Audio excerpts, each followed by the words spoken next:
राजकुमार राव भाई कैसे हो? मैं अच्छा हूँ रणवीर, आप कैसे हो? बहुत अच्छा हूँ।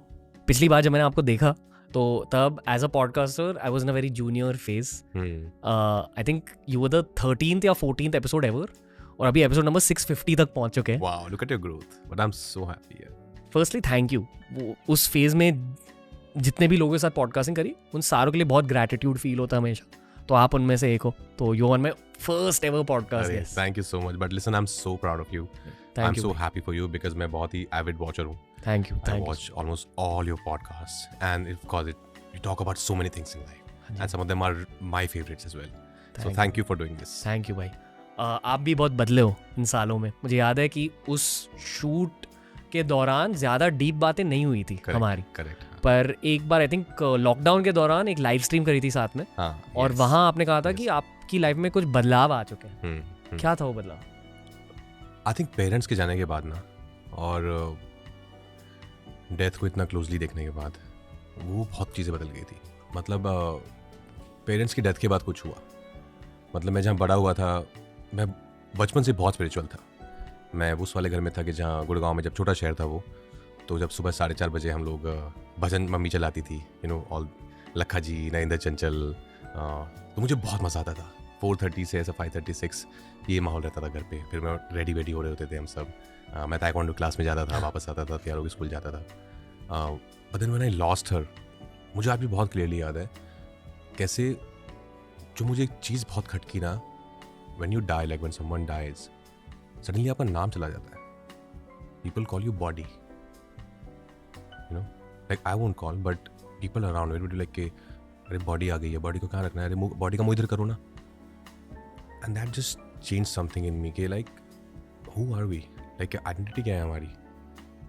इवेंचुअली बॉडी है, इसीलिए it means soul is everything. ये तो एक बॉडी है जिसको लोग बॉडी ही को लाएंगे बाद में. So it's a soul that we have to connect to. फिर डैड का हुआ 2 साल बाद, 2 साल बाद. Then Pathraj father passed away in Covid, तो वो बहुत क्लोजली देखा. सो आई थिंक ये सब चीज़ें देना रियलाइज कि like life is to live, या life is to be happy, be compassionate, be kind. And eventually because मुझे लगता है कि मरने के बाद हम we just become memories, nothing else. We just become either a bad memory or a good memory for someone. So I chose that I want to be a good memory for everyone. Through work? Through work, through myself, through how I am with people. लोग आपके काम को तो of course सब याद रखेंगे, पर आपके जो आसपास के मुश्किल से 100 लोग जो होते हैं बहुत क्लोज नेट, जो जिन्होंने आपने उनकी ज़िंदगी को टच किया है, they should know me as, I should remind them as like a happy memory. कि जो मेरे मन सोचे तो एक अच्छी मेमोरी के साथ है. खुद का पॉडकास्ट स्टार्ट करना है, पहले ये सीखो कि पॉडकास्ट स्टार्ट कैसे करते हैं. एक पॉडकास्ट के थ्रू आपको अपने सोशल मीडिया के लिए 20 short form videos, reels, shorts मिल सकते हैं. पर आपको आज क्या सीखना है कि पॉडकास्टिंग की शुरुआत कैसे करें. आपका भाई आपके लिए लेके आए एक course. Definitely check out BioBiceps skill houses podcasting 101 course. कहते हैं कि people will forget what you said, people will forget what you did, but people will never forget how you made them feel. Exactly. यानी कि अगर क्या आपने किसी के दिल को छुआ है, क्या Correct. आपने काइंडनेस के साथ बातें करी है, ये लोग याद रखते हैं. Correct. अब आप कैसे हो 2024 में? अभी भी वैसा ही हूँ. आई थिंक कोविड के बाद एक चीज़ और मैंने रियलाइज़ की कि कैसे यार, जो काम की बात अगर करें तो मुझे ऐसा ही काम करना है जो जिसमें मुझे बहुत खुशी मिलती है. जी. मुझे कोई वैसा वाला, बीच में मैंने 2-3 फिल्में शायद ऐसी की थी जो not for monetary purposes but emotional reason से, या शायद लोगों ने बोला ये करनी चाहिए. कई बार आप ब्रेन वॉश हो जाते हो, कोई बहुत कन्विंस के लिए आपको बोलता है कि ये करनी चाहिए. बट देन आई डिसाइडेड कि नहीं यार, जैसे शुरुआत हुई थी ना, जो फिल्म्स में करता आ रहा था, न्यूटन, LSD, ट्रैप्ड, मुझे वैसे ही काम करना है अभी. तो उसी चलते भी जो श्रीकांत भी आ रही है, this is one of those films जहाँ पे एज एन एक्टर मुझे बहुत मज़ा आता है कि मैं जब घर जाता हूँ रात को काम करके, तो मैं इतना खुश और टायर्ड होता हूँ कि आज कुछ हुआ, आज कुछ अच्छा क्रिएटिव काम हुआ. अदरवाइज ख़राब फिल्म में जब आप वापस आते हो ना, तो आपको गुस्सा आता है कि कल ना वापस जाना है और इसी सेट पे वापस जाना है. तो I think that's the worst feeling. पता रहता है कि खराब फिल्म बन रही है, समझ आता है वो सेकंड थर्ड ही समझ आता है कि ये ना मिस फायर हो गया है. खराब फिल्म से ज़्यादा आई थिंक जब एक पूरी टीम, पूरी unit, your maker, if it's not, अगर वो लाइक माइंडेडनेस नहीं है ना, अगर आप एक ही सतह पर नहीं सोच रहे हैं और दो अलग बहुत ही स्कूल ऑफ सिनेमा हैं, तो फिर मैच नहीं हो पाता है. वाइब से भी पता चल जाता है. वाइब से आई थिंक नहीं, कई बार क्या होता है, इंसान अच्छा होता है पर आपको लगता है यार मेकर क्यों, like you know this is not the kind of films I would love to be a part of. कई बार ऐसा हो जाता है. पर हाँ, of course off screen then you have fun, you chat with them, you talk with them, but that's a different identity. पर आपको पता है कि शायद एक फ्लॉप फिल्म बन रही है, ये पता चल जाता है. हाँ. फ्लॉप हिट का पता नहीं है ऑनेस्टली, फ्लॉप हिट का पता नहीं. For me honestly flop hit का इतना मायने नहीं है जितना कि अच्छी फिल्म बन रही है कि खराब फिल्म बन रही है, वो समझ आ जाता है. और उसके लिए आपको इतनी सेंसिटिविटी होनी चाहिए. Of course nobody goes out thinking कि चलो एक खराब फिल्म बनाते हैं. जी. Specially I am sure producer and the director. पर क्योंकि सिनेमा देखा है, बहुत इंटरनेशनल सिनेमा देखा है, फिल्म स्कूल में पढ़ाई की है, तो एक आइडिया हो जाता है कि यार ये अच्छी नहीं है, मेरे लिए अच्छी नहीं है. हो सकता है लोगों को बहुत अच्छी लगे, पर ये वो नहीं है जो जिसका हिस्सा बनने में मुझे बहुत खुशी होती. पर मैं हूँ. आपके सामने बैठकर बहुत खुशी फील हो रही है. अरे थैंक यू. क्योंकि लाइकवाइज वही मतलब जेन्युइनली बहुत ज़्यादा ग्रैटिट्यूड है आपके लिए उस वाले पॉडकास्ट के लिए. तब फिल्म वर्ल्ड की बहुत कम हस्तियां पॉडकास्ट करने के लिए तैयार थी और आप तैयार थे, तो it was a very big deal for me कि आपने अपॉर्चुनिटी दी. दैट्स द नहीं मैं कौन हूँ देने वाला यार, मतलब बहुत मजा आया था. बट मुझे याद है वो कॉन्वर्सेशन याद है आपको? थोड़ी बहुत याद है. वाइब अच्छी लगी थी मुझे आपकी. पर आई फील कि तब मैं 26 ईयर्स का था और अभी 5 सालों में थोड़ी मेंटल ग्रोथ भी हो चुकी है. इसलिए अब मैं वही चीज़ कहना चाहूँगा जो मुझे तब कहनी थी आपसे पर नहीं कह पाया. I couldn't articulate it. मुझे अब आपसे ये कहना है एज अ 31 ईयर ओल्ड कि आपकी हसल को मैं बहुत ज़्यादा रिस्पेक्ट करता हूँ कि आप यहाँ तक पहुँचे हो. Totally self made, totally based on craft, totally based on improvement. I am 500% sure आपने बहुत सारे मुश्किलों का सामना किया. और ये मैं ट्रेडिशनल मुश्किलों के बारे में बात नहीं कर रहा, ये आराम नगर के स्ट्रगल के बारे में बात नहीं कर रहा. मैं जो इंटरनल मुश्किलें होती है स्पेशली फेम के आने के बाद, उनके बारे में बात कर रहा हूँ. उसे बहुत रिस्पेक्ट करता हूँ क्योंकि अब पता चल जाता है कि who has actually work the way through. एक शब्द का इस्तेमाल मैं करना चाहूँगा तो डोंट माइंड, बट आपके हसल में ना एक कट्टरता दिखाई देती है. अब you very strong minded and you just moving forward, तो lot of respect for that. Thank you भाई. तो यही था आज का पॉडकास्ट दोस्तों. नहीं, हमने एक दूसरे को थैंक यू कहने के लिए पॉडकास्ट किया था. मैंने कुछ गलत कहा? अब नहीं गलत नहीं कहा. ऑफ कोर्स यू नो लोगों को लगता है कि अरे अब तो सक्सेस हो गई तो बहुत आसान है, बट ट्रस्ट मी मुझे लगता है कि एक्सेप्शंस आर ऑलवेज देयर. पर मुझे लगता है कि हर कोई ना अपने लेवल पे हासिल कर रहा है, चाहे वो कितना भी बड़ा हो, चाहे वो कितना भी छोटा हो, पर हासिल जो है ना ये जाती नहीं है. हर कोई कर रहा है और उसका लेवल अलग हो सकता है, पर हासिल तो है लाइफ में. आई थिंक अगर हासिल नहीं है तो फिर ग्रोथ भी नहीं है. तो फिर क्या है, वो जो कुछ है नहीं, फिर मतलब आप जहाँ हो ना वहीं रहोगे. क्यों जी रहे हो फिर? मतलब आपको लग रहा है कि फिर आप काम मत करो ना. फिर आपको ये कि फिर आप इसमें मत अपना ध्यान दो, अपना टाइम वेस्ट मत करो, काम भी खराब होगा. बिकॉज आपके अंदर वो पैशन ही नहीं बचा है हासिल करने का. भाई हासिल आई डोंट मीन कि काम ढूंढने की हासिल, मतलब उस काम की भी हासिल कि जिस काम में आप हो उसको कैसे बेहतर बनाऊं, उसमें कैसे ग्रो करूं, वो भी एक हासिल है. तो मेरे लिए तो वो हासिल आई थिंक जिंदगी भर का एक प्रोसेस है जो रहेगा हमेशा. मुंबई के पूरे सफर में प्री फेम के सबसे मुश्किल मोमेंट के बारे में बताइए और पोस्ट फेम के सबसे मुश्किल मोमेंट के बारे में बताइए. प्री फेम का सबसे मुश्किल मोमेंट फाइनेंशियली था. आई थिंक काम ना मिलना, ऑफ कोर्स वो तो था ही कि 2 साल यही आराम नगर, महालक्ष्मी, टाउन, बहुत जगह जहाँ भी लगता था थोड़ा सा आइडिया होता था कि जहाँ पे शायद कुछ ऑडिशन टाइप हो सकता है तो वहाँ पहुँच जाता था मैं अपनी एक स्टोरी लेके हाथ में. पर लेकिन माँ ने बहुत सपोर्ट किया. माँ ने बहुत सपोर्ट किया. जब भी लगता था कि अरे पैसे नहीं बचे भी अकाउंट में तो फ़ोन कर देता था मैं, तो वो कहीं ना कहीं से कुछ करके भेज देते थे कि 5,000 रुपये डाल दिए. लेकिन एक बार मुझे याद है कि मेरे अकाउंट में आई थिंक कुछ 18 रुपये बचे थे. 18? हाँ 18 रुपये बचे थे मेरे अकाउंट में, और मुंबई जैसे शहर में. तो मुझे लगता अब क्या होगा यार, क्योंकि मैं वैसे भी बहुत बचा के चलता था. हम 3 लोग एक छोटे से फ्लैट में रहते थे. मैं अपना लंच स्किप करता था.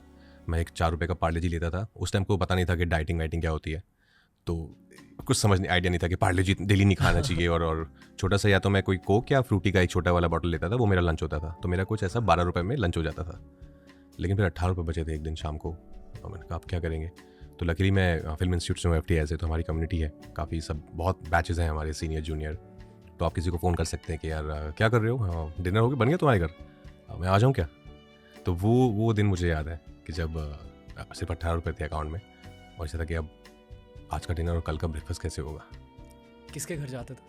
बहुत सारे मेरे क्लासमेट्स हैं, बहुत सारे हम लोग हैं आसपास ही, सब लोग यहीं रहते थे यारी रोड पर. तो this is pre fame. Health पर असर पड़ा? हेल्थ पर असर नहीं पड़ा. मुझे अच्छा लगता था ऑफकोर्स वर्कआउट करना, तो मैं वर्कआउट तब भी करता था, पर कुछ गाइडेंस नहीं थी, ट्रेनर की औकात नहीं थी कि ट्रेनर रख ले, उसके पैसे नहीं थे।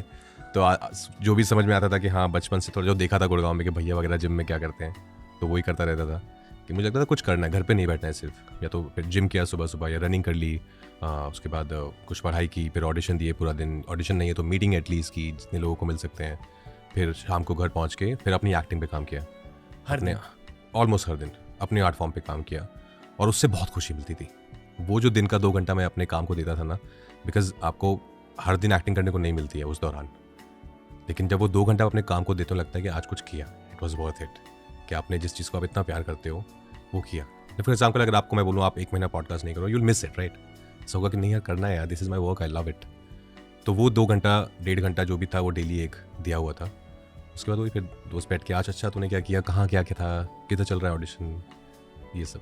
That was the phase, but was I enjoyed it, I thoroughly enjoyed it. मैं मानता हूँ कि बहुत अलग अलग टाइप के मेहनत होते हैं, ठीक है, और इस पूरे स्पेक्ट्रम में से 2 सबसे ज़रूरी टाइप की मेहनत पहली होती है वो जो आपने पहले कहा कि एक ऐसा प्रोजेक्ट, एक ऐसा क्राफ्ट, एक ऐसा आर्ट फॉर्म जहाँ आपको बहुत मज़ा आ रहा हो, जहाँ करते हुए भी मज़ा आ रहा हो, even though you are very tired doing it, फिर भी मज़ा आ रहा है। वो बहुत ज़रूरी टाइप की मेहनत होती है क्योंकि that leads to success often. और दूसरी बहुत इंपॉर्टेंट टाइप की मेहनत वो होती है जो आप अकेले में करते हो। करेक्ट। जब उसके लिए कोई पैसे नहीं मिल रहे, एग्जैक्टली, कुछ बेनिफिट्स नहीं मिल रहे, पर आप फिर भी लिख रहे हो या कुछ तो कर रहे हो। सबसे इंपॉर्टेंट वही है। आई थिंक वही मेहनत आपको औरों से अलग बनाती है, क्योंकि आपके पास वो फ्री टाइम है, अभी उस फ्री टाइम में आप कुछ भी कर सकते हो। करेक्ट। और एक्चुअली आप कोशिश करो कि खुद पर काम करो। एग्जैक्टली। और जब मैं ये सब कर रहा था तब लकीली रील्स वील्स भी नहीं थे, तो बैठ के सिर्फ ये नहीं कर रहे होते थे फिल्म देखते थे, कुछ पढ़ाई करते थे। बल्कि एक्चुअली मेरी जो आई वुड से मेहनत की शुरुआत है ना, वो क्लास 12th के बाद ही शुरू हो गई थी। मैं गुड़गांव से जब मैंने 12th के बाद मैंने श्रीराम सेंटर, एक परफॉर्मिंग आर्ट्स मंडी हाउस में एक एक्टिंग स्कूल है, वहाँ अप्लाई किया था। वहाँ मेरा हो गया था, बच्चा ही था मैं ऑफकोर्स 18 साल का। तो फिर कॉलेज में था कि कॉलेज में एडमिशन लेना है क्योंकि ग्रेजुएशन करनी है ऑफकोर्स। तो मैंने आत्माराम कॉलेज में पढ़ाई की। तो उन्होंने बोला मुझे किसी ने बोला बस पास बन जाएगा आपका, अगर आप कॉलेज में चले जाओगे तो बस का खर्चा बच जाता है। अच्छा, वो काफ़ी बाद में पता चला है। अच्छा, क्योंकि उससे पहले साइकिल पे भी मैं जाता था और मेरे पास वॉकमैन था, उसमें मैं, बहुत फिल्मी बात है बट लक्ष्य तो हर हाल में पाना है, चांद तारे तोड़ लाऊं, पापा कहते हैं बड़ा नाम करेगा, ऐसे कुछ 10-12 मैंने उस टाइम हम रिकॉर्ड कर सकते थे ना कैसेट पे, तो वो मैं लगा के और साइकिल पे जाता था 70 किलोमीटर्स अप एंड डाउन, और बहुत मज़ा आता था, बहुत मज़ा आता था। तो फिर किसी ने कहा बस पास बन जाता है, कॉलेज में चले जाओ। तो मैं गया कॉलेज का, मैंने EC कोटा में अप्लाई किया। तो उन्होंने बोला आपको क्या चाहिए? सर जो भी मिल जाए तो उन्होंने बोला history honours. I said okay. Arts? I said okay. तो मैंने फिर आर्ट्स में ले लिया बस पास के चक्कर में। और लकीली जिस कॉलेज में मैं गया आत्माराम में, उसी साल वहाँ पे थिएटर शुरू हो गया। तो मैं कॉलेज में थिएटर करता था दिन भर, फिर मैं शाम को बस पकड़ के मंडी हाउस जाता था, वहाँ थिएटर करता था। तो ये 3 साल ये दौर चला। फिर FTI में अप्लाई किया, फिर वहाँ हुआ। तो I think it was God's plan. It was always ऊपर वाले का ये हमेशा से ये प्लान था कि इसको इसी लाइन में जाना है, इसको यही करना है लाइफ में, इसलिए इसको धरती पे भेजा है मैंने कि तू एक्टर बनेगा। कि भगवान भी चाहते थे, भगवान भी चाहते हैं एक कोई तो संकी बने जो LSD करे, जो ट्रैफ्ट करे। करेक्ट, कि कोई तो ऐसा निकले। तो उन्होंने मुझे, वो भगवान मुझे गाइड करते रहे सब जगह कि अब चल यहाँ पे भी थिएटर शुरू रहता हूँ मैं तेरा, कॉलेज में भी चल, यहाँ पे भी एडमिशन हो गया, चल FTI में भी एडमिशन करा दिया, अब बॉम्बे आ जा। तो आई थिंक वो भगवान की माया थी। मतलब एक विजुअलाइजेशन है जहाँ आप एक इंसान हो, ठीक है, you are in a human body, और अभी भी आपके ऊपर एक बहुत बड़ा हाथ है ऊपर वाले का। मैं मानता हूँ और हमेशा रहता है। मैं मानता हूँ किसी भी रूम में जाओ वो हाथ रहता है आपके साथ। मैं मानता हूँ। और जितना आप उस प्रेजेंस को फील करोगे उतना ज्यादा वो प्रेजेंस की ताकत। I genuinely believe I'm a God's kid.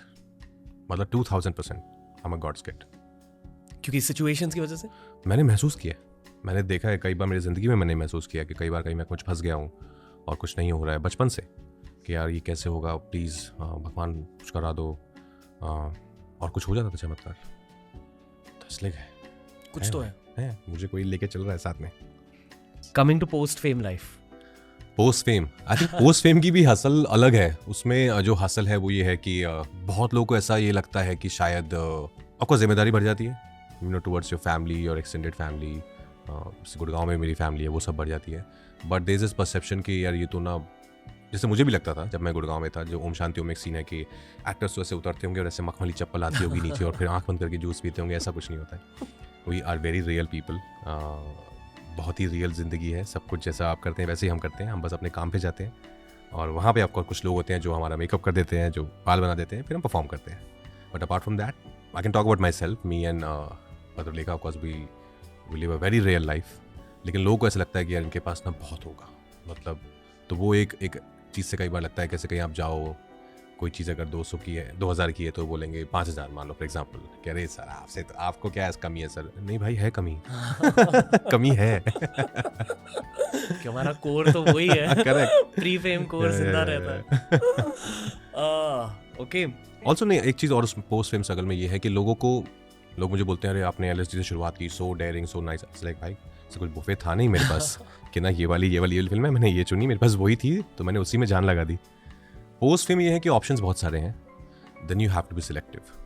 क्योंकि मुझे लगा कि 2 साल मैंने शायद कुछ अच्छे डिसीजन नहीं लिए, लेकिन अभी as I said post I am very very aware और मैं बहुत कॉन्शियसली ये कोशिश कर रहा हूँ कि मैं किस तरह की फिल्म्स करूँ।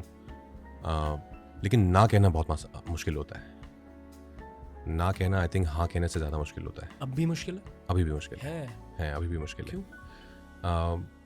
बिकॉज आपको तो लगता है कि ऑफकोर्स सही है कि आपको नहीं कुछ समझ आया तो you don't want to be a part of it, पर सामने वाला कैसे रिएक्ट करेगा उस पर वो नहीं पता है।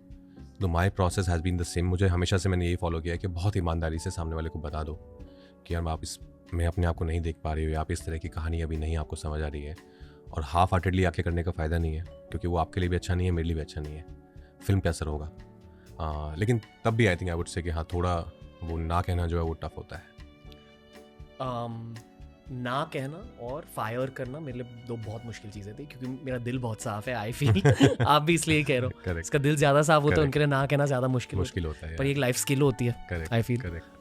एटलीस्ट लाइफ के साथ मैंने खुद के प्रोफेशनल एनवायरनमेंट में ये स्विच लाई है कि in the professional environment I am a professional, मैं दिल वाला रणवीर नहीं हूँ, मैं दिमाग वाला Ranveer, that's just what I feel. I think यही प्रॉब्लम है हम लोगों की ना, हम लोग थोड़ा दिल से ज़्यादा एक्टर्स को और भी ज़्यादा। आप में और मेरे में फ़र्क है कि I feel I am a businessman, I look at my self also like a businessman. आप एक आर्टिस्ट हो, प्योर आर्टिस्ट हो, तो आपका सारा काम आपके दिल से ही निकल के आता है। दैट्स व्हाई वो मासूमियत, नाजुकता रहनी चाहिए किसी के दिल में। आई थिंक उसको जिंदा रखना ज़रूरी भी है।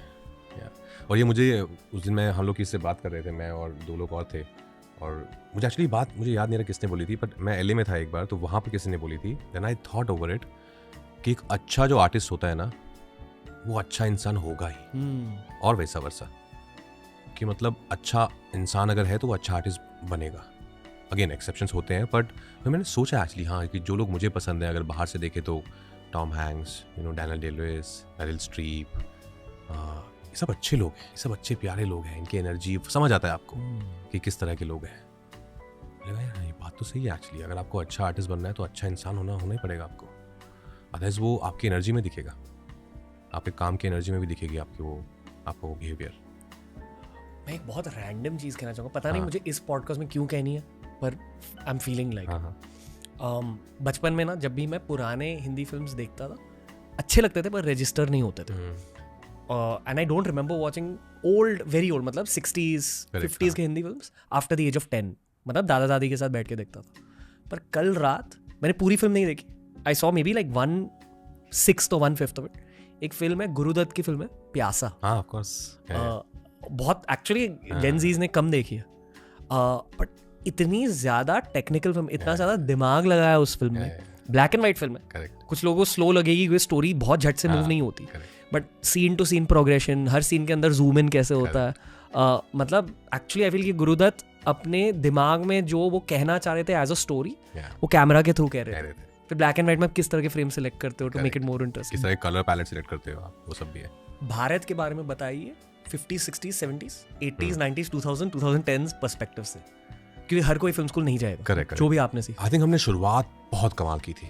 ऑफ कोर्स 31 में हमने आला मारा बनाई थी पहली टॉकी हमारी, पर उसके बाद जो 50s 60s का दौर था बहुत अच्छा था, मतलब सिर्फ यहाँ नहीं रीजनल लैंग्वेज में भी जो फिल्म्स बन रही थी वो भी बहुत अच्छी। रे, घटक, सत्यजीत रे की आपूस ट्रिलॉजी वो ज़रूर देखिए, ऋत्विक घटक दा की मेघे ढाका तारा, नागरिक, रिवर कॉल्ड टीथस, बहुत अच्छी फिल्म्स बना रहे थे। थोड़ा सा पॉज करें 50s और 60s में, मेरे ख्याल से heavy films, impact driven films, ये मैंने पढ़ा है, इम्पैक्ट ड्रिवन थी, बट हाँ बहुत इंटरनेशनल स्टैंडर्ड की फिल्म्स थी, मतलब पाथेर पांचाली देख के बाहर भी सब हिल गए थे कि हिंदुस्तान में ऐसी कोई फिल्म बनी है।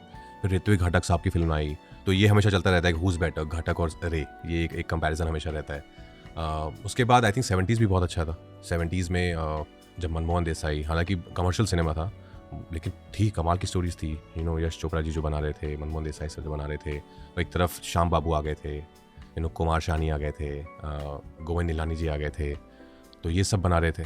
तो बहुत कमाल का दौर था कि दो बहुत ही स्ट्रॉन्ग इम्पैक्टफुल सिनेमा साथ में चल रहा था. फिर 80s में आई थिंक धीरे धीरे हमने कुछ हुआ हमारे सिनेमा को. I won't with due respect, I won't say कि वो ख़राब था कि अच्छा था, लेकिन जो एक तरह की स्टोरी टेलिंग थी ना, उसमें बहुत बदलाव आ गया. 80s 90s में बहुत बदलाव आया.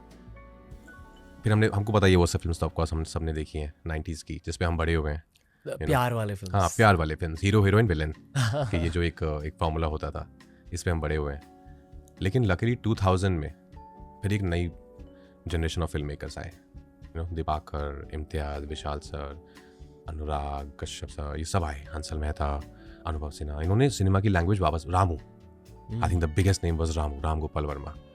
That man has changed, he had change the language of cinema. उन्होंने स्टोरी टेलिंग की परिभाषा को विद सत्या बदल के रख दिया था. With Shiva first, but Satya was of course the first like Hindi film, language film जो इतनी बड़ी चली भी थी, हिट हुई थी.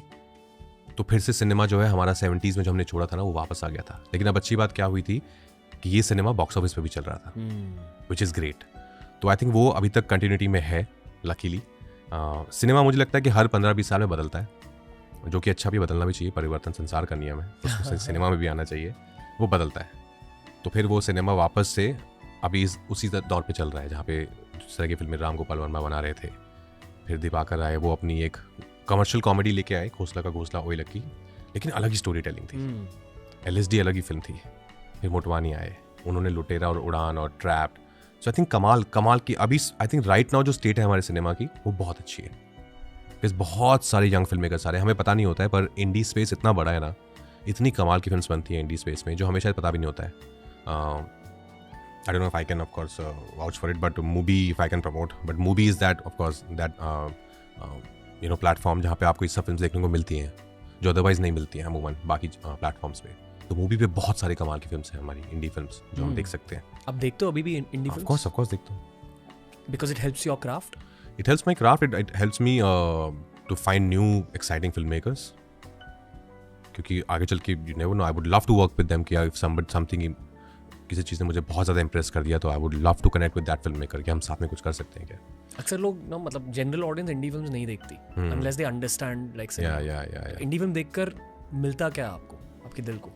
कहानी, ऑफ कोर्स, किस तरह से वो कहानी कही गई है, क्या परफॉर्मेंसेस हैं, वो इतनी रियल स्पेस में होती है, तो बहुत ज़्यादा मज़ा आता है. हम लोग ईरानियन सिनेमा की जो बात करते हैं कि इतना रियल होता है, मतलब one of the best films they made all over the world, उसी तरह की जो स्टोरी टेलिंग है वो हमारे यहाँ पे भी है, पर वो लोगों तक पहुँच नहीं पा रही है. बहुत सारे लोग हैं जो फिल्म्स बना ली है, अच्छी फिल्म बना ली है, लेकिन अभी कुछ पता नहीं है, रिसोर्सेज नहीं है कि इसको बाहर कैसे निकालें. तो वो भी एक प्रॉब्लम. आई थिंक उसके लिए भी आई होप कुछ ऐसा एक चैनल बने, एक रास्ता बने कि वो लोगों तक पहुंचे वो फिल्म. पर अगर पास्ट की बातें करें, वही वो 50s और 60s में मैंने ये नोटिस किया कि अक्सर ना जो प्रोटैगनिस्ट थे, it would be very, I don't like using this word, but वो सेल्फ पिटी ओरिएंटेड स्टोरी होती थी थोड़ी कि मेरी कितनी मुश्किल लाइफ है, मुझे कितनी मुश्किलों का सामना करना पड़. वर्सेस नाउ जहाँ रियल स्टोरी ज़्यादा चल रही है, where pity is not highlighted, पर how to get out of pity is highlighted. Solution oriented mindset सब दिखाई देते हैं कि जो आगे कैसे बढ़े. मुझे लगता है कि ये मेरा थॉट है, I might be wrong because I didn't know the film maker of course personally, but मुझे लगता है कि क्योंकि हम लोग वो इंडिपेंडेंस के ऑलमोस्ट आसपास था, हमारा देश ऊपर आ रहा था धीरे धीरे, तो ऑफकोर्स ये सब था बहुत उस वक्त. उस वक्त ये सब था where people were looking for work. उनको समझ नहीं आता कि अभी क्या है क्या नहीं है, समझ नहीं आ रही हैं चीज़ें. तो आई थिंक वो दौर था जब फिल्म मेकर्स वो कहानियाँ कह रहे थे, स्पेशली जिन फिल्म मेकर्स की मैं बात कर रहा हूँ, ऋत्विक घटक एंड रे साहब, ये सब क्योंकि समाज से कहानी उठाते थे, तो इन्होंने वो चीज़ें बहुत देखी हैं क्लोजली. आई थिंक इसलिए मुझे लगता है कि उस तरह का सिनेमा, उस तरह की कहानियाँ बन रही थी, बिकॉज वैसा हो रहा था. लाइक 70s में जब हम, अगेन मैंने सुना है कि जब एंग्री यंग मैन जो बच्चन साहब को हम बुलाते हैं, क्योंकि उस टाइम था बहुत एंगर, गुस्सा था, बहुत एंगर था कि चीज़ें नहीं हो रही हैं, ये नहीं हो रहा है. तो इसलिए लोग कनेक्ट कर पाए विजय से.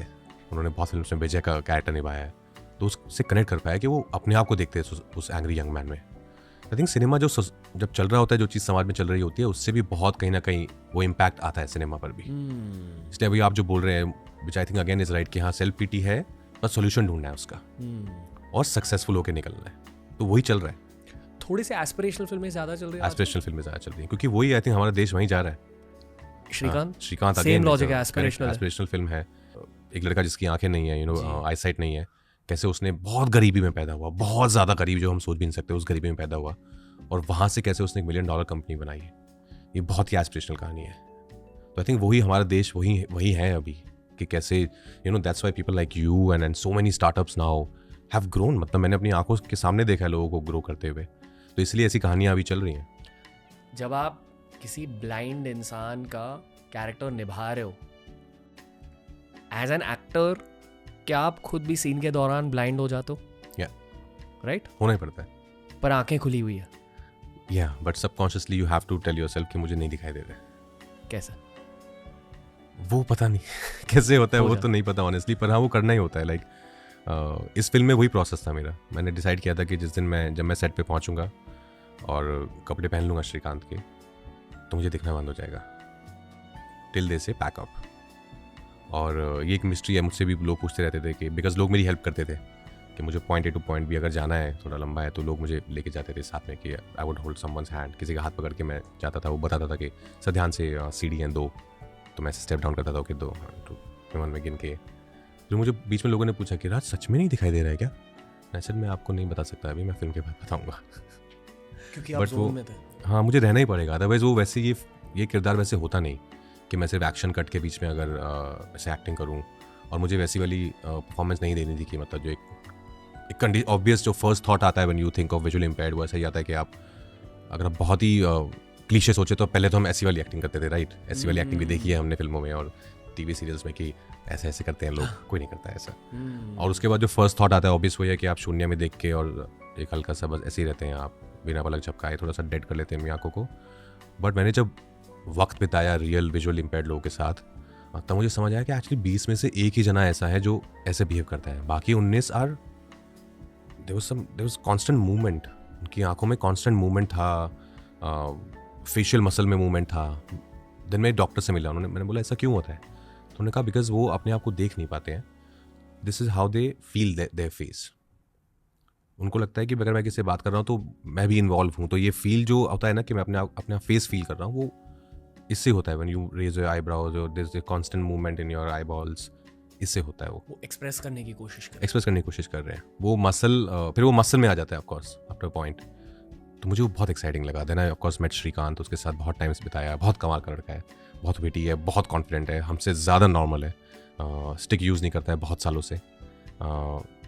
देन ऑफ कोर्स उससे बहुत मिला, तो आई थॉट कि ये मुझे कुछ नया मिला है। आई थिंक इस तरह का विजुअली इम्पेयर्ड अभी तक मुझे मेरे जहन में नहीं है कि मैंने देखा है, तो ये करने में बहुत मज़ा आएगा। टफ था ऑफ कोर्स, बहुत चैलेंजिंग था, but that's my that process कि अगर मैं इसको ऐसे नहीं करूँगा, if it won't be a part of my personality in life, तो बहुत फेक लगेगा। अगर मैं सिर्फ एक्शन कट के बीच में सडनली एक्टिंग करूँगा और फिर नॉर्मल हो जाऊँगा, तो अजीब हो जाएगा। और घर जाने के बाद, शूट के बाद of course I would switch off. But एक हाँ, जब आप कॉन्स्टेंटली एक चीज़ करते रहते हो ना, तो मसल मेमोरी बन जाती है आपकी, राइट? तो कभी कभी बात करते करते बीच में भी हल्का सा मेरा वो ऐसा हो जाता था कि जो इसमें आईब्रो मूवमेंट चल रही है मेरा, तो फिर अपने आपको बोलना पड़ता है आपको ओके लास्ट राइट नाउ। और तो डर भी लगता है कि ऐसा ना हो कि फिल्म खत्म हो जाए और ये मेरे साथ ही रह जाए। हुआ है कभी? न्यूटन में हुआ था, बिकॉज न्यूटन में मैं थोड़ा सा आंखों का मैंने कुछ अपना किया था कि वो थोड़ा सा बीच बीच में करता रहता है ऐसे। तो मैं फिर शूट के बाद भी मुझे कुछ दिन मैंने रियलाइज़ किया कि एक्चुअली मैं बात करते करते बीच में मैं ये कर रहा हूँ ऐसे। I had to really control it कि as an actor I can't do this, लेकिन मैं इसको हिस्सा नहीं बना सकता अपनी ज़िंदगी का। कभी कोई हेलुसिनेशन हुई है? हाँ, आई डोंट नो हेलुसिनेशन बोलेंगे, बट हाँ आई एम श्योर हेलुसिनेशन ही था। पर जब आप इमेजिनेशन में जाते हो तो बहुत ही रियल वर्ल्ड में जाते हो कि आपको दिखे। जैसे शुरू की कुछ फिल्म्स, मैंने एक फिल्म की थी रागिनी में, हॉरर फिल्म थी, मेरी सेकंड फिल्म थी, तो उसमें बहुत जोन में था मैं उसमें, तो मुझे हर चीज़ से बहुत डर लगता था। मुझे अगर अंधेरे में उस वक्त आप कहीं खड़ा कर दो तो मुझे लगता था कि शायद मुझे दिख जाएगा, तो मैं कभी भी किसी ब्लैंक स्पेस में 2 सेकंड से ज़्यादा देखता ही नहीं था। फिर मुझे लगता था कि अगर मैं 2 सेकंड देखना तो मुझे शायद कुछ एंटिटी दिख जाएगी, तो मैं देखता नहीं था। लाइक नहीं दिखनी चाहिए, बिकॉज वो विजुअल मुझे चाहिए नहीं अपनी लाइफ में। दिखती थी चीज़? नहीं, लकीली नहीं दिखी, बट ऐसा आपको बनाना पड़ता है अपने माइंड को कि है, कोई है। ये एक अर्बन लेजेंड है कि जब भी कोई हॉरर फिल्म बन रही होती है तो सेट पे भी कुछ चीजें हो जाती हैं। स्त्री में हुआ था। स्त्री में हुआ था, करेक्ट, स्त्री में हुआ था। हम लोग भोपाल में शूट कर रहे थे और हमें एक सर्कुलर आया था होटल में कि ये चीज़ें नहीं करनी है आपको, कि आपको परफ्यूम नहीं लगाना है, लड़कियों को बाल खुले नहीं रखने हैं, आपको लोबान जलाते हैं हम लोग हॉरर फिल्म्स में धुआं के लिए, लोबान यूज़ नहीं करना है, और प्लीज़ ग्रुप में जाना है, अकेले कहीं नहीं जाना है। तो हमने कहा ओके, तो मैंने परफ्यूम नहीं लगाया उस दिन कि रिस्पेक्ट देम, वो लोकल है, उनको पता है, और लोबान नहीं यूज़ कर रहे थे। तो अराउंड 2:30 बजे के आसपास नाइट शूट था, तो 2:30 बजे के आसपास हमारे DOP को लगा होगा कि यार ये ना मज़ा आ नहीं रहा यार, लोबान तो चाहिए, तो उन्होंने लोबान चलवा दिया। और आई स्टिल रिमेंबर एक हमारा लाइट मैन जो है वो कुछ ऐसा 15 फीट की एक वॉल थी, फोर्ट था पुराना कोई, उस पर बैठा था ऊपर अकेला, होता ना एक लाइट लगी हुई, आप उसके साथ बैठे हो, रात के 2:30 बज गए, आपको नींद में भी आप थोड़े, वो बैठा है और सीन चल रहा है, और धम करके वो गिरा नीचे, और first thing he started screaming जैसे वो गिरा हुआ कि मुझे किसी ने धक्का दिया है, मुझे किसी ने धक्का दिया पीछे से। ऑफ कोर्स सब थोड़ा सहम गए थे। फिर सबसे पहली चीज़ हुई कि लोबान बंद करो भाई, लोबान नहीं चलाना है। फिर सबने ऐसे प्रे किया कि अगर we are sorry we have disturb someone, हमारी ऐसी मंशा नहीं थी। लोबान बंद किया, वापस रीशूट किया, लकली लाइट बॉय ठीक था, उसको ऑफ कोर्स हॉस्पिटल लेके गए, बट या ये हुआ है। जो हॉरर मूवीज जंप स्केयर्स के बिना बनाई जाती है और भी ज्यादा स्कैरी। दैट्स ट्रू, एक्चुअली जिसमें दिखता ही नहीं है आपको कभी, वो सबसे ज्यादा स्कैरी होती है। देखते हो आप हॉरर मूवीज? बहुत ज्यादा, बहुत ज्यादा, बहुत ज्यादा। क्यों? बहुत मजा आता है मुझे। जब भी कोई नई अच्छी हॉरर फिल्म आती है, लगता है कि उसकी बात होती है कि ये अच्छी है, देखो, वो मैं देखता हूँ। मैं और पत्रा दोनों देखते हैं। फटती नहीं? अब नहीं फटती, अब नहीं। मैं नहीं देख पा अब नहीं फटती, मतलब अब नहीं फटती, ऐसा चैलेंज भी नहीं करता मैं कि अरे घुस जाऊंगा मैं तो एक किसी भी फोर्ट में अकेले, कुछ नहीं होता ये सब, ऐसा भी नहीं है। पर हाँ, ऐसा नहीं है कि अभी मैं रात को कहीं जाना है अकेले तो मुझे लगे कि नहीं सुनो ना, चलो ना। बचपन में तो ये होता था, बचपन में तो मैं हमारा जो गुड़गांव में पुराना घर था, जब पुराना गुड़गांव भी था, तो आंगन था बहुत बड़ा, बीच में जॉइंट फैमिली थी हमारे, ताऊ जी, चाचा जी, मैं, दादा दादी, और टॉयलेट एकदम कॉर्नर पे था दूर कहीं, और एक टॉयलेट था, हम 16 लोग रहते थे उस घर में। तो मुझे रात को अगर जाना है वॉशरूम तो मैं अपनी मम्मी को उठाता था, बिकॉज ये सब उस दौरान जब जी हॉरर शो ये सब देखना शुरू किया था, तो वो बेचारी मेरे साथ जाती थी 2:30 बजे, और वो बाहर बैठती थी, और मैं कहता था मुझसे बातें करते रहो आप, I should know that you are there. Relatable. बहुत सारों के लिए आहट, जी हॉरर शो और कोई है फैंस के लिए। या क्यों बनाते थे ऐसे शोज? आई नो यार, आई थिंक थ्रिलिंग था, हम भी देखते थे, डरते भी थे पर देखते थे। वैसे वाले देखते थे कि जैसी रात हुई मतलब भूत आएगा तो क्विल्ट के अंदर, फिर कमेंट्री सुन रहे थे, क्या हो रहा है, अभी वो भूत उसको देख रहा है, अभी उसका उठा लिया, अभी दिन हो गया, ऐसे दिन हो गया। बहुत स्कैरी होते थे कुछ episodes. I know. But now when you look back, it's not that scary actually. I think उस एज के लिए हमें बहुत स्कैरी लगते थे. Now if you will go back and watch them again, ना, it's not that scary. मैंने कभी कोशिश भी नहीं करी है to go back. मैंने की. Really? अचानक मैम से मिलने के बाद मैंने सोचा मैं दोबारा देखता हूँ. तो मैंने वो एपिसोड निकाला, मैंने थोड़ा सा देखा, मुझे कहा यार मैं क्यों डरता था इससे इतना यार. Sound effects. Sound effects से बहुत कुछ हो सकता है. Correct. Or maybe because I know her now and I've seen her so much in different things. सबसे स्कैरी हॉरर मूवी आपको कौन सी लगी है जहाँ सच में फट गई इन adulthood? Paranormal 1, Paranormal Activity 1, Conjuring 1. These two I think the most scary ones. Yeah. Honestly 90% ना वो scary होती नहीं है, बहुत कम होती है जो अच्छी scary फिल्म होती है, पर देख लेते हो आप for thrill, बट जो सच में डरा दे आपको, जैसे Conjuring 1 देख के मैं डर गया था. एक बहुत कमाल का किस्सा है, मैं एक्चुअली FTI गया था पूना, फर्स्ट ईयर में था और गुड़गांव से पला बड़ा था, थिएटर ही करता था कॉलेज में भी, तो English was a subject for us. English मैंने जितनी भी सीखी एक्चुअली बॉम्बे आके बात करते करते सीखे, बिकॉज इंटरव्यूज बहुत सारे यहाँ इंग्लिश में होते हैं. तो मैं FTI में गया नया, तो मुझे लगा क्लासेस हो जाती थी ख़त्म 6 बजे तक, तो आई थॉट कि चल कुछ फिल्म देखने जाता हूँ आज अकेला, और होम सिक भी हो रहा था. तो वहाँ पे एक E² करके एक बहुत बड़ा थिएटर है, वहाँ गया मैं, वहाँ देखा क्या क्या लगा हुआ है. उस टाइम तो ये सब नहीं था आपको ऑनलाइन, तो आप देखते थे जाके फिजिकली. तो एक फिल्म थी एक्सॉर्सिज्म ऑफ एमिली रोज, और मुझे कोई आइडिया नहीं है एक्सॉर्सिज्म का मतलब क्या होता है. उस वक्त मुझे लगा वो इंग्लिश फिल्म एमिली रोज, लगता है कोई ट्रू स्टोरी टाइप फिल्म है, ये देख लेते हैं. तो मैंने एक टिकट ली, मैं अंदर गया अकेला, और वो सब उसके सबसे बड़े स्क्रीन में वो फिल्म चल रही थी, लगभग आई थिंक कोई 1000 सीटर है वो, उसके अंदर 6 लोग बैठे होंगे, और मैं एक कोने में था और मेरे आसपास कोई नहीं, और मुझे लग रहा है कि मैं कोई अच्छी बायोपिक टाइप देखने आया हूँ. और मैंने फिल्म देखना शुरू किया, मुझे लगा एक सेकंड ये क्या हो रहा है, ये तो चीटिंग है, ये तो नहीं बताया था मुझे. एंड आई थॉट क्या अभी देख ही लेता हूँ यार, भी आया हूँ. तो मैंने पूरी फिल्म देखी, और अगेन फिर वो हफ्ता बहुत ख़राब रहा मेरे लिए. वो जो डर था ना कि वो तो कहानी आपके लाइफ में घुस जाती है, आपको लगता है कि एमिली रोज है पीछे. मैं अपने हॉस्टल बेड पे लेटता था, मैं और जैदी अलावत मेरा बैचमेट है, वो हम दोनों साथ में एक शेयर करते थे एक रूम में. ऐसे मैं जल्दी चला जाता था सोने में, ऐसे लेटा हुआ हूँ तो कबर्ड के ऊपर स्पेस होता था. अगर मैं दीवार की तरफ मुँह है तो मेरा दिमाग मुझे कह रहा है कि एमिली रोज पीछे बैठी है, वो कबर्ड के जो ऊपर स्पेस है ना वहाँ पे बैठी है वो. और मैं कह रहा हूँ नहीं कुछ नहीं है, अरे वो बैठी है, अरे नहीं कोई नहीं बैठा है. तो फिर मैं अपने आप को बोलता था कि 2 ऑप्शन है, या तो तू बाहर भाग जा सबके साथ चिल कर जाके, और फिर जब जयदीप आए तो साथ में आ जाओ, या फिर तू पलट के देख ले और उसको फेस कर. बैठी होगी तो बैठी होगी, या तो नहीं बैठी होगी ना, बात खत्म हो जाएगी. तो मैं बोलता था कि अच्छा मैं ना पलट रहा हूँ, 3 तक गिनूंगा मैं, 1 2 3. ऑफकोर्स कोई नहीं होता था कोई भी नहीं होता था, but I am glad I did that, because मैं एक बार अगर बाहर जाता ना, मैं हर बार बाहर जाता. लेकिन वो 1 हफ्ता आपके दिमाग के साथ ये हॉरर फिल्म्स, अच्छी हॉरर फिल्म्स प्ले करती हैं. मैं 1 हफ्ते के लिए ना ही चेहरे को धोता हूँ ना ही बाल को धोता हूँ. क्यों? क्योंकि बाथरूम में जब आप चेहरे या बाल को धोते हो आपको आंख और आंख खोलते हुए ऐसा लगता है कि भूत यहीं खड़ा होगा. I can relate to that. Yes, ये हुआ है बचपन में कि साबुन लगा के जल्दी से धो लेना है. बचपन में मेरे साथ अब भी होता.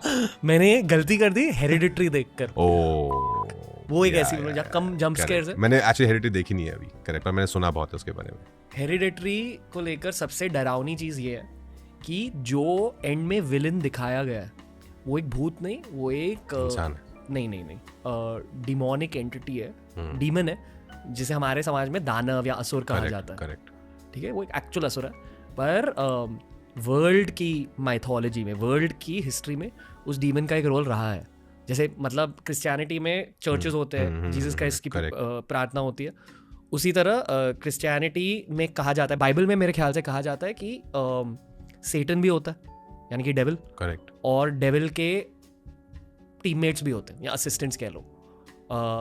बहुत सारे जो मेरे रोमन कैथोलिक फ्रेंड्स हैं वो सेटन शब्द भी नहीं कहेंगे, क्योंकि कहते हैं कि शब्द भी कहने से वो एनर्जी आ जाती है, अट्रैक्ट करते हो. तो एक डीमन है, मैं नाम ले रहा हूँ, जय बजरंगबली, पेमॉन, और वो एज अ विलन दिखाए गए हैं हेरिडिटरी में. उनकी पूजा कैसे की जाती है वो सब दिखाया गया. और मेरे एक रोमन कैथोलिक फ्रेंड है, उन्होंने कहा कि जो चीज़ें दिखाई गई है वो उस फिल्म में, डेफिनेटली या तो डायरेक्टर, या तो राइटर, या तो प्रोड्यूसर खुद शायद उस एंटिटी की प्रार्थना करते होंगे, क्योंकि बहुत एक्यूरेटली दिखाया गया. तो जब आप वो फिल्म देखते हो, उसके स्कैरी सीन सच में आपके दिल के अंदर घुस जाते पिन की तरह. याद है हेरिडिटरी? मैंने वही मिस हो गई है मेरी, ये वाली मिस हो गई है, पर मैंने सुना बहुत है, मुझे मिल नहीं रही एक्चुअली अभी online. I don't know where it is, अभी है नहीं online, but it yeah that's scary man. मतलब सोचो कि इट्स लाइक जैसे OMG 2 जो अक्षय कुमार की थी, देखिए. हाँ, ऑफ कोर्स. जब उनके शिवजी वाले सीन्स थे ना, यहाँ तो उनकी एक्टिंग इतनी अच्छी थी, यहाँ तो उस राइटर की श्रद्धा इतनी अच्छी थी कि सच में ऐसा लग रहा था कि शिवजी ने खुद उन सीन्स को डिजाइन किया. करेक्ट. पीछे नंदी जी चल रहे हैं, वो एक मून वाली सीन है ना जहाँ, करेक्ट, पीछे वो. जब वो आए थे शो पर तो उनसे मैंने कहा कि आई फेल्ट कि OMG 2 में एक एनर्जी एक्ट कर रही थी आपके थ्रू, क्योंकि शिवजी का कैरेक्टर निभा रहे. उसी तरह हेरिडिटरी में मतलब एक्चुअली डिमोनिक प्रेजेंस है उस फिल्म में.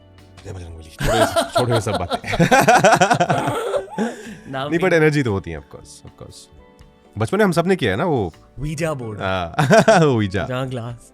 कभी हुआ है कुछ आपके वीजा? ऑफ कोर्स हुआ है, पर पता नहीं हम खुद ही लाते थे कि सच में होता था.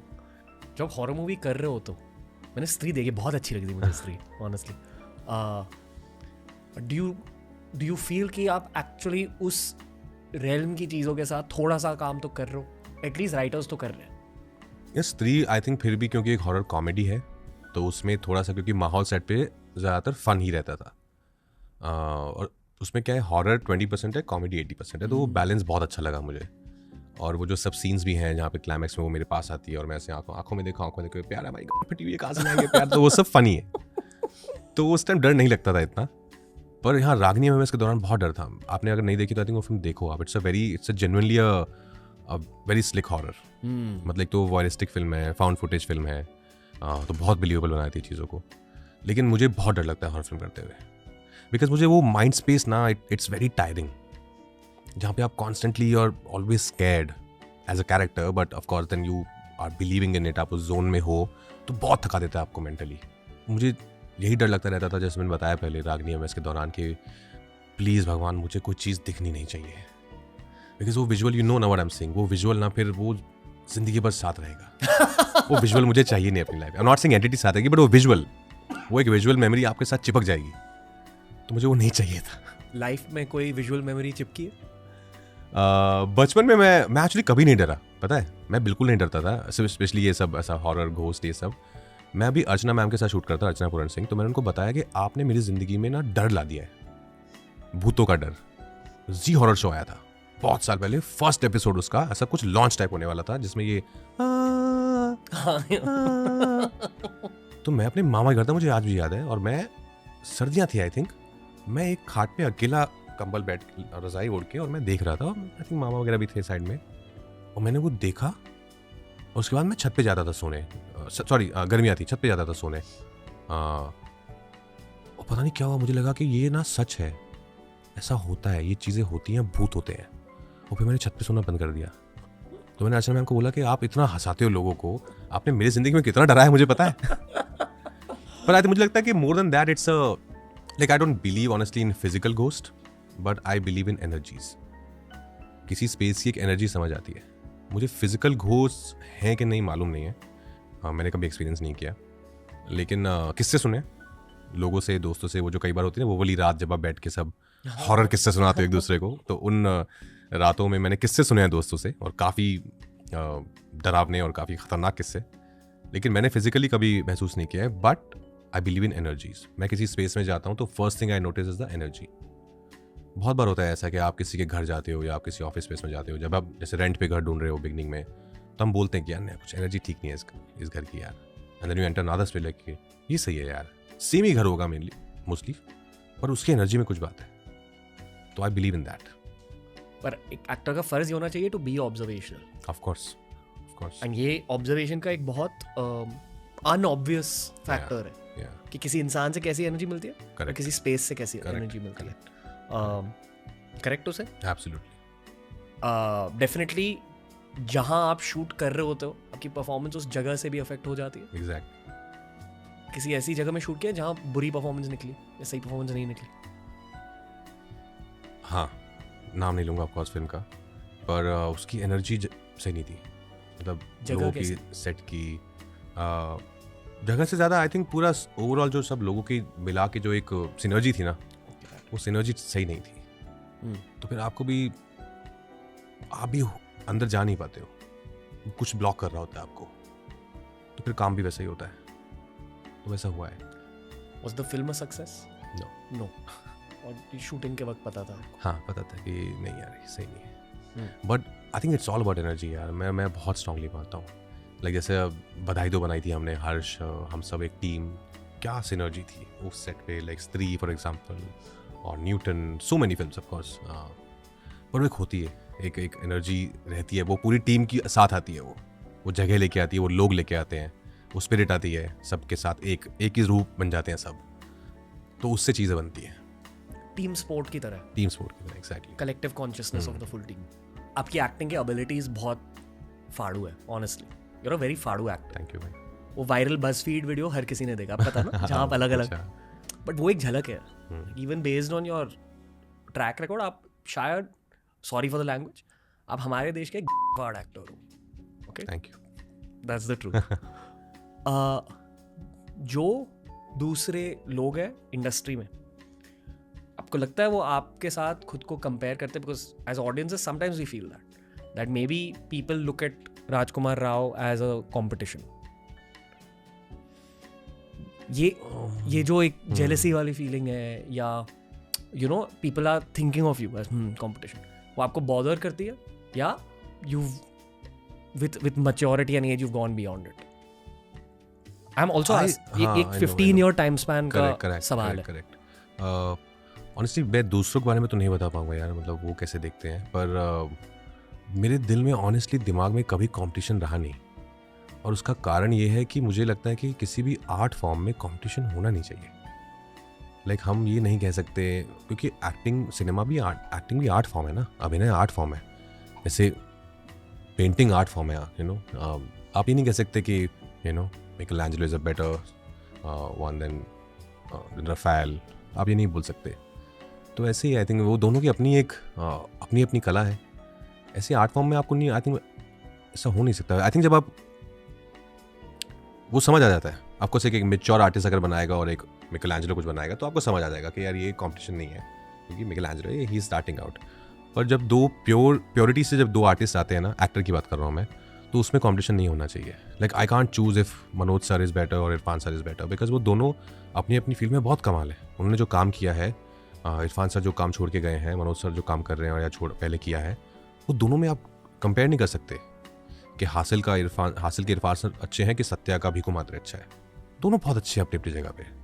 तो लेट्स नॉट उसमें कॉम्पिटिशन में नहीं घुसना चाहिए. तो मैं इसको ऐसे देखता हूँ, इसलिए मैं कॉम्पिटिशन में बिलीव नहीं करता हूँ. मैं अपने आप के साथ कॉम्पिटिशन करता हूँ ऑफकोर्स, कि ऐसा नहीं हो कि 10 साल पहले जिस तरह का काम कर रहे थे अभी भी वैसे ही काम कर रहे हैं और कोई ग्रोथ ही नहीं है. पर क्या एक एक्टर के आसपास के लोग उस थॉट को एनकरेज करते हैं? क्योंकि यूट्यूब में ये कभी कभी होता है. हाँ, कि यूट्यूब में भी यही मेंटालिटी होती है बहुत सारों की. एक्चुअली कंपटीशन नहीं है, हर कोई अपने खुद के ही करेक्ट जर्नी पे है, बट आसपास के लोग कहने लगते हैं. नहीं, मेरे आसपास के लोगों को भी ये बहुत ही एक क्लैरिटी है. They know what kind of a person I am. तो उनको पता है कि मैं किस चीज़ में बिलीव रखता हूँ, किस चीज़ में नहीं रखता हूँ. तो वो भी आई थिंक इस चीज़ में नहीं घुसते हैं कभी. उनको जबकि ये बोला गया कि कभी कोई ऐसी कहानी तुम्हें मिले, कहीं सुनो भी कि यार ये बहुत कुछ ऐसा है कि वाओ ये तो कैसे ही हो पाएगा, प्लीज़ बताओ मुझे आकर कि मुझे वही करना है, कि ये तो इतना टफ है, कौन करेगा, कि मुझे वही दो आप, मुझे उसी में मज़ा आएगा. मैं फिर से प्यासा के बारे में कुछ कहना चाहूँगा. एक सीन है जहाँ वहीदा रहमान जी का कैरेक्टर इंट्रोड्यूस होता है. क्या आपको याद है? एक सॉन्ग है हाँ. जहाँ वो बेसिकली बहुत प्यारे तरीके से आंखों के थ्रू, एक्सप्रेशंस के थ्रू फ्लर्ट कर रही है मेन प्रोटैगनिस्ट के साथ, जो गुरुदत्त है. फिर गुरुदत्त बहुत इंट्रीग हो जाता है.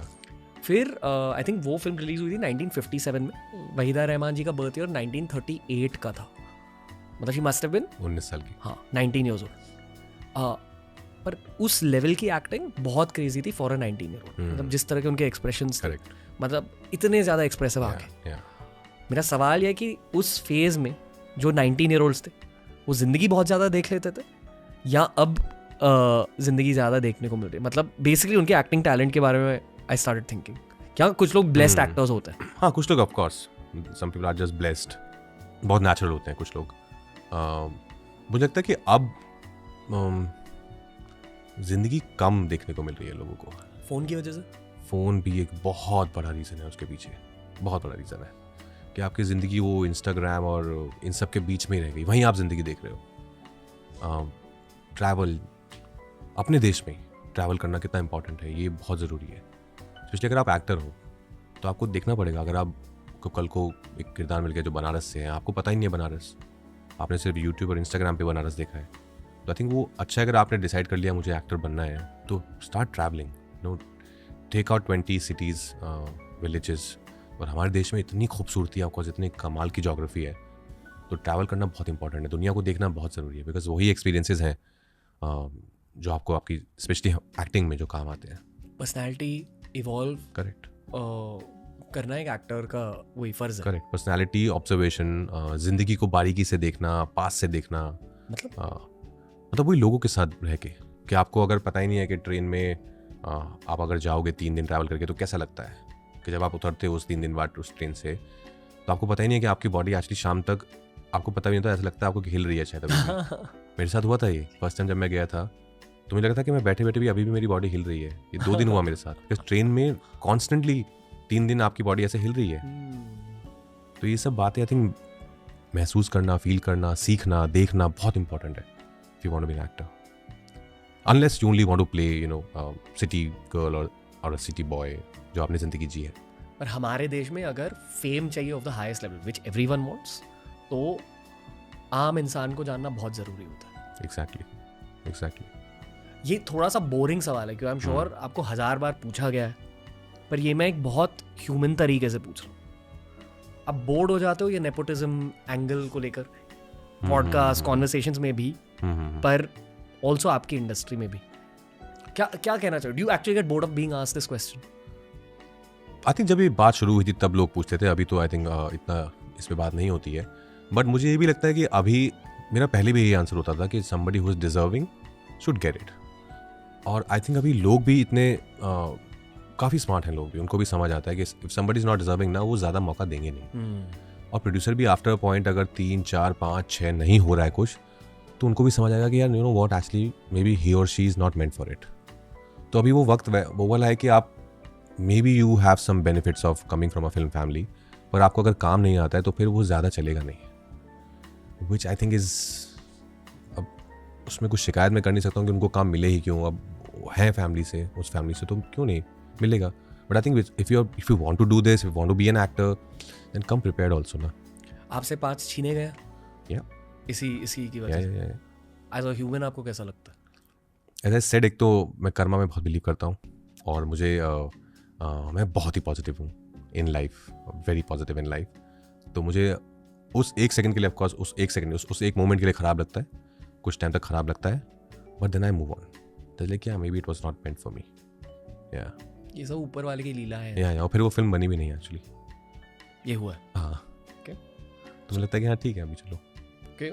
आई नो कि इस वजह से ना बहुत सारे केपेबल सेल्फ मेड एक्टर्स को फ्रस्ट्रेशन फील होती है, पार्ट्स छीने जाते हैं. हाँ, मुझे एक्चुअली टच वुड अभी तक ऐसा हुआ नहीं, कोई मेरे अंदर कोई एंग्स्ट फ्रस्ट्रेशन ये ऐसा आया नहीं, बिकॉज वो आई थिंक आता है जब आप दूसरों की ज़िंदगी में ज़्यादा तांग झांक कर रहे होते हो. एक आउटसाइडर्स पर्सपेक्टिव मेरा ये है, और मेरे बहुत सारे फिल्म इंडस्ट्री के फ्रेंड्स हैं, पर आउटसाइडर्स पर्सपेक्टिव ये है कि जो आर्ट आपके थ्रू बनेगा वो सिर्फ आपके ही थ्रू बनेगा. That's one. वो डेस्टिनी का एक एंगल है. और दूसरा एक थोड़ा सा कट्टर एंगल है कि एक फ्रेज है, you are dealt these cards. ये भी आपकी सिचुएशन है, क्या करोगे?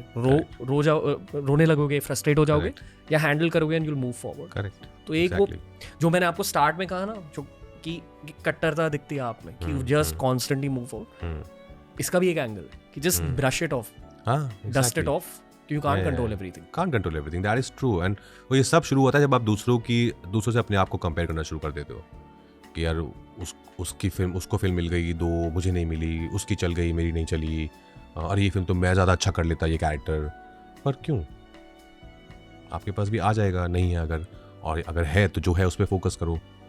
यू नो, आई थिंक वो कंपैरिजन में हमेशा सिर्फ आपको प्रॉब्लम होगी, सामने वाले को कभी प्रॉब्लम नहीं होगी.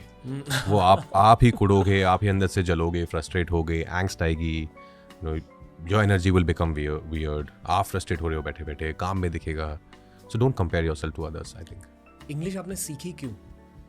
क्योंकि जब मैंने LSD की और जब उसके इंटरव्यू शुरू हुए तो आई रियलाइज कि यहाँ तो सब इंग्लिश में बात करते हैं इन मुंबई. तो मुझे समझ आया कि अच्छा यहाँ तो, बिकॉज LSD में if you see in lot of interviews I am just sitting quietly not speaking a word. फिर मुझे समझ आया कि ये लैंग्वेज तो आनी चाहिए. और बिकॉज जहाँ से मैं आया हूँ गुड़गांव, जो दोस्त भी थे आसपास के सब हिंदी भाषी हैं. You know, and as I said English was just a subject for us. कि ये जैसे सोशल स्टडीज़ है, मैथ्स है, ऐसे इंग्लिश है, इसको पढ़ के इसमें मार्क्स लगे पास होना होता है. बिकॉज कोई भी लैंग्वेज आपको बोलने से आती है, आपका एनवायरनमेंट आपको वो लैंग्वेज सिखाता है, और वो कभी था नहीं. फिर यहाँ पे आया तो समझ आया कि ये तो चाहिए. Then of course I started speaking, conversing in English with people. टूटी फूटी जैसे भी तोड़ मरोड़ के सुन के बहुत सीखता था मैं, सुन के कि अच्छा ये क्या, अच्छा ही के साथ डोंट नहीं आता, ही के साथ डजन आता है, ओके ओके. तो ये सब सीख के फिर लोगों से पूछता भी था कि एक सेकंड, ये आपने यहाँ पे ऐसे क्यों बोला है? अच्छा ओके. हाँ, इसके बारे में थोड़ा सा बात करना है, क्योंकि ये एक बहुत की स्किल होती है जिसके बारे में हमारे देश में ज़्यादा खुल के बताया नहीं जाता, क्योंकि लोग शर्मिंदा होते हैं इंग्लिश ना जानने की वजह से, which is a very weird. ये अपना कॉलोनियल हैंगओवर है कि इंग्लिश नहीं पता है मतलब आप खराब हो. करेक्ट. पर उस थॉट की वजह से लोग पूछते भी नहीं. एंड ऑनेस्टली आपकी इंग्लिश बहुत अच्छी है. लाइक आई डिडंट नो, बहुत बेटर होगी अभी से, तो बहुत बेटर है पहले से. बचपन में मैं सभी से हिंदी में बात करता था. स्कूल जाकर जब आप हिंदी में बात करने लगते हो अपने दोस्तों के साथ, आपको थप्पड़ मिलते हैं आपके टीचर्स. हाँ, मुंबई में. हाँ, कि आप इंग्लिश में क्यों नहीं बात कर. और थप्पड़ मार के ना आपसे वो हिंदी हटाई जाती है थोड़ी सी एटलीस्ट. और मैं कॉन्वेंट स्कूल में था टिल 4th स्टैंडर्ड. उसके बाद भी जहाँ गया वो एक थोड़ा सा फैंसी और स्कूल था, रिलायंस का स्कूल. वहाँ मेरे लिए भी एक कल्चर शॉक था, क्योंकि मैं एक बहुत बेसिक स्कूल था. सोचो अगर उस बेसिक कॉन्वेंट स्कूल में इंग्लिश को लेकर इतनी घिसाई हो रही थी, तो यहाँ कैसे घिसाई. करेक्ट. मेरे प्रोनाउंसिएशंस अच्छे नहीं थे, मेरी इंग्लिश एक्चुअली खराब थी as compare to the others. तो घिसाई की वजह से मुझे इंग्लिश इंप्रूव करनी पड़ी. पर ये करते करते ना मेरी हिंदी थोड़ी सी खराब हो गई. करेक्ट. क्योंकि आप थप्पड़ खाते थे हिंदी बोलते, प्रैक्टिस आदत छूट गई. हाँ. तो जब हमें YouTube स्टार्ट करना था इन हिंदी, मेरा ये इंग्लिश चैनल था, पर हमने एक नया, जहाँ ये चैनल अभी वो थोड़े टाइम बाद स्टार्ट हुआ, और मुझे हिंदी के ट्यूशंस लेने पड़े. To talk on screen. क्योंकि आप दोस्तों के साथ बात कर सकते हो, कॉन्वर्सेशन हिंदी ठीक है, पर जब आपको मैं लोगों को फिटनेस सिखा रहा था या पर्सनल फाइनेंस सिखा रहा था, वो एक जगह पे खड़े होकर खुद स्क्रिप्टिंग करनी होती है. तो नाउ आई फील कि मेरी हिंदी काफ़ी ज़्यादा इंप्रूव हो चुकी है, पर थोड़ा सा वक्त एफर्ट लगा. और आई फील कि talking to camera for infotainment ये सबसे मुश्किल चीज़ होती है. आपको तो उसमें तो लैंग्वेज पकड़ बहुत चाहिए आपको. तो इसी को फ्लिप करते हुए मैं आपको इंग्लिश के बारे में पूछना चाहूँगा, पूरा A to Z, क्योंकि ये लैंग्वेज सीखना एक बहुत की स्किल होती है करियर में अकॉर्डिंग टू मी। नहीं, ऑफ कोर्स आई थिंक क्योंकि इंग्लिश एक यूनिवर्सल लैंग्वेज है, आप कहीं बाहर ट्रैवल भी करते हैं तो इट ऑलवेज हेल्प्स। और जहाँ से मैं आया था हमारी तो इंग्लिश टीचर भी वो हिंदी में बात करती थी हमसे। वहाँ ऐसा नहीं था कि आपको थप्पड़ पड़ रहा है। वहाँ पे अगर मैं अपने दोस्तों में ज़्यादा इंग्लिश बोलूँ तो अरे अच्छा ओ बड़ा अंग्रेज बन रहा है, वहाँ ऐसे बोलता कि they look down upon you कि अच्छा इतनी इंग्लिश बोल रहा है। तो जब वैसे मैंने बताया कि LSD के बाद रियलाइज़ किया यार कुछ करना पड़ेगा इसका, तो मैंने पढ़ना शुरू किया। मैंने इंग्लिश बुक्स को पढ़ना शुरू किया। मेरे जो दोस्त थे आसपास के जिनको इंग्लिश आती थी, मैं सुनता बहुत अच्छा हूँ, जैसे मैंने कहा ना, मैं गुड लिसनर, तो मैं पकड़ लेता हूँ बहुत जल्दी। In life also because as an actor you need to, मैं बहुत सारे अलग अलग एक्सेंट्स करता हूँ फिल्मों में, तो वो मैं सुन के ही पकड़ता हूँ। तो फिर मैंने लोगों को सुनना शुरू किया कि लैंग्वेज कैसे आती है, आप सुनते हो। फिर मैंने देखा कि अच्छा कि कोई फॉर्मेशन हो रहा है सेंटेंस का, तो जैसे you know he doesn't go to work, तो कि इसने he don't go to work क्यों नहीं बोला होगा। फिर मैंने किसी और को सुना कि शी डजंट, ही डजंट, लगा अच्छा मे बी ही के साथ ना डजंट जाता है, ही के साथ आप डोंट नहीं बोलते हो। तो मैंने अपने आप को फिट कर लिया क्या अच्छा शब्दों की पैटर्न रिकग्निशन, शब्दों में पैटर्न्स ढूंढना। हाँ बताइए। करेक्ट। तो ये सब बातें धीरे धीरे इट्स एन ऑर्गेनिक प्रोसेस, ऐसा नहीं कि 3 दिन का कोई मैंने कभी इंग्लिश क्लास नहीं की कभी, लेकिन सीख के सुन के अपने आप सुन के मैंने उसको सुनता रहा, जमा करता रहा, started using it in my life. किसी को 2 लाइन इंग्लिश में जवाब दे दिया तो लगा कि हाँ सही बोला यार। अपने आप में भी कॉन्फिडेंस आता है आपको जितना आप बोलते हो। जैसे I am sure when you started out in Hindi and now you must be feeling more confident than how you were earlier. हाँ डेफिनेटली, मतलब Yeah, वही same. ज़्यादा बात करके। करेक्ट, ज़्यादा बात करके। तो वही हुआ मेरे साथ भी। कॉफी विद करण देखकर। नहीं कॉफी विद करण भी देखा, बट हमारी जो फिल्म्स के प्रमोशन होते जी, थे, जैसे शाहिद के टाइम पे हंसल सर के साथ बहुत ट्रैवल किया and he is English really good, तो उनसे उठा लिया। या किसी और के साथ ट्रैवल किया, अपने दोस्त हैं अनीश, मेरे एक बहुत अच्छा दोस्त है, वो इंग्लिश बहुत अच्छी बोलता है, तो उसके सुनते हुए पकड़ लिया कुछ। I think you have to keep picking up things from here and there and then अपने घर लाके अपने झोले में से निकाल के आज मैंने ये सीखा है तो ये करेक्ट है। जब मैंने हिंदी अच्छे से सीखी और हिंदी में सोचने लगा तब पर्सनैलिटी भी थोड़ी सी बदल गई। मैंने ये जाना हिंदी और उर्दू के बारे में भी कि दोनों बहुत ज़्यादा इमोशनल लैंग्वेजेस हैं। एंड आई फील कि मैं ज़्यादा इमोशनल हो गया, मैं ज़्यादा एम्पैथेटिक हो गया क्योंकि दूसरों के इमोशन ज़्यादा पहचानने लगा। करेक्ट। तो इंग्लिश सीख कर क्या बदला? इंग्लिश सीख कर ये बदला कि जब कोई इंटरनेशनल अवार्ड मिला तो स्पीच देने के लायक ना। बट ये है I think in our city though we make Hindi films, पर हम ज़्यादातर लोग जो है यहाँ पे इंग्लिश में बात करते हैं हम सब। तो ये है, आई थिंक ये लैंग्वेज आनी चाहिए। And for some reason as you said ना, वो एक कॉलोनियल थोड़ा हमारा बैगेज है। तो I am sure there are few people जो who look down upon you, as you said ना कि बचपन में ऐसा थप्पड़ भी लगता था कि इंग्लिश में बात करो। Even now I am sure they can't slap you but they might look down upon you कि अरे क्या इसको इंग्लिश में नहीं आती यार। मुंह पे कोई नहीं बोलता होगा आई एम श्योर। तो वो रीज़न नहीं था। मेरा रीज़न था कि बिकॉज इंटरव्यूज बहुत होते हैं इंग्लिश में, and also just to communicate with people when you travel also outside, you should know the language. At least मुझे लगता है इंग्लिश तो बेसिक तो आनी ही चाहिए, कोई बुराई नहीं है उसमें। RR भाई, आप एक ऐसे इंसान हो जिसके साथ मैं घंटों बैठकर बात कर सकता हूँ ऑनेस्टली। पिछली बार वो एक फॉर्मल सेटिंग थी, ऐसा लग रहा है कि मैं पहली बार आपसे खुल के बात कर रहा हूँ, तो बहुत अच्छा लग रहा है आपके साथ। थैंक यू रणवीर, मुझे भी। बस